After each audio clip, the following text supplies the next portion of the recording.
College में गर्मियों की छुट्टियां होने पर राधिका और रोहन अपने दोस्त मनोज और शिल्पा के साथ परिवार के पुराने फार्म हाउस पर घूमने जाने का प्लान बनाते हैं। गाइस, तुम दोनों को वो फार्म हाउस बहुत पसंद आएगा। बचपन से ही वो मेरी और रोहन की सबसे पसंदीदा जगह रही है। पर मैंने तो इतने सालों में तुम्हारे मुंह से कभी फार्म हाउस का नाम तक नहीं सुना। बचपन में फार्म हाउस जाते थे, लेकिन फिर अचानक सबने वहां जाना बंद कर दिया और वजह कभी किसी ने बताई नहीं। पर अब हम चारों मिलकर वहां धमाल करेंगे। इसी तरह बातें करते कुछ घंटों का सफर तय कर चारों शहर से दूर ऊंची पहाड़ी पर बने राधिका और रोहन के फैमिली फार्म हाउस पर पहुंच जाते हैं। वाह यार, ये तो बड़ा ही सुंदर है। पूरा घूमोगे तो और अच्छा लगेगा, लेकिन उससे पहले सब फ्रेशन अप हो जाओ, फिर साइट सीइंग के लिए जाएंगे।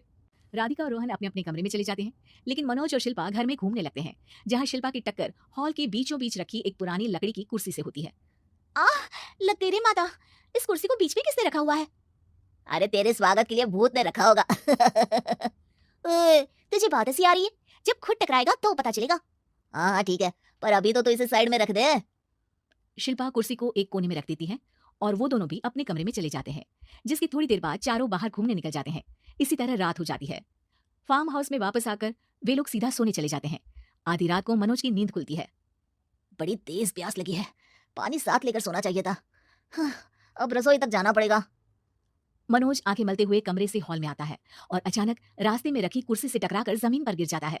अरे मर गया। अरे दादा, शिल्पा सही बोल रही थी, बड़ी तेज लगती है ये कुर्सी तो। पर इसे दोबारा बीच में किसने रखा? मनोज एक बार फिर उस लकड़ी की कुर्सी को कोने में रख पानी पीकर कमरे में चला जाता है। अगली सुबह जैसे ही चारों की नींद खुलती है तो उन्हें अपने बेड के पास साइड टेबल पर चाय का कप रखा मिलता है, जिसे देख वो खुशी खुशी चाय पीकर तैयार होकर कुछ देर बाद हॉल में मिलते हैं। थैंक यू यार राधिका, मुझे नहीं पता था कि तू इतनी अच्छी चाय बनाती है। वैसे मुझे उस बैठी की बहुत जरूरत थी। ये और चाय, अरे इसे तो पानी तक उबालना नहीं आता। मतलब तूने हमारे लिए चाय बनाई क्या दोस्त? अरे चल पागल है क्या, इतना भी प्यार नहीं है मुझे कि तुम्हारे लिए बेड टी बनाऊं।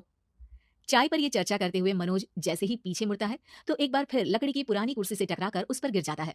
हाय रब्बा, अरे चाय छोड़ो, पहले ये बताओ कि इसे बार बार बीच में कौन रखता है?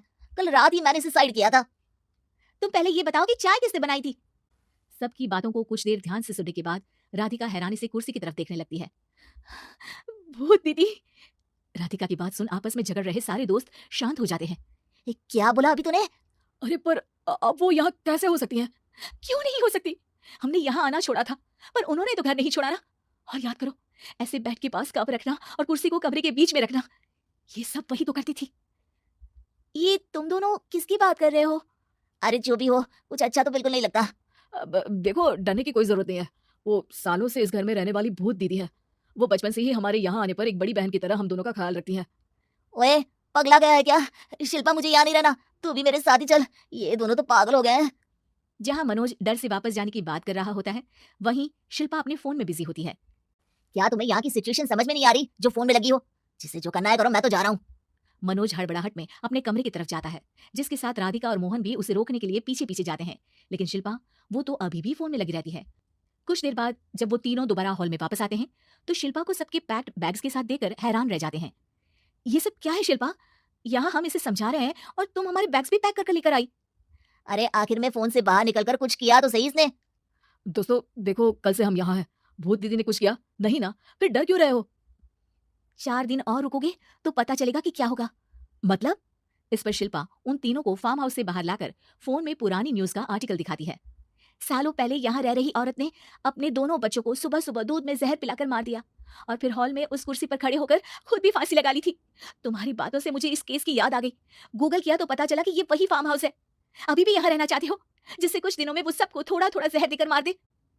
अरे पर ये दोनों तो बचपन से यहाँ आ रहे हैं, फिर इन्हें अभी तक कुछ क्यों नहीं हुआ? वो तो पापा बताते हैं कि हम आते थे। हाँ, और मुझे भी एक बार का ही याद है। वाह, और कहानियां तो ऐसे सुना रहे थे जैसे सदियों से यही रहते हो। तीनों ये बात कर ही रहे होते हैं कि अचानक फार्म हाउस में से एक आवाज सुनाई देती है। मैं यहाँ किसी को जिंदा नहीं रहने दूंगी, किसी को नहीं। बस ये सुनने की देर ही होती है कि चारों डर से कांपते हुए तुरंत कार में बैठकर वहां से भाग जाते हैं।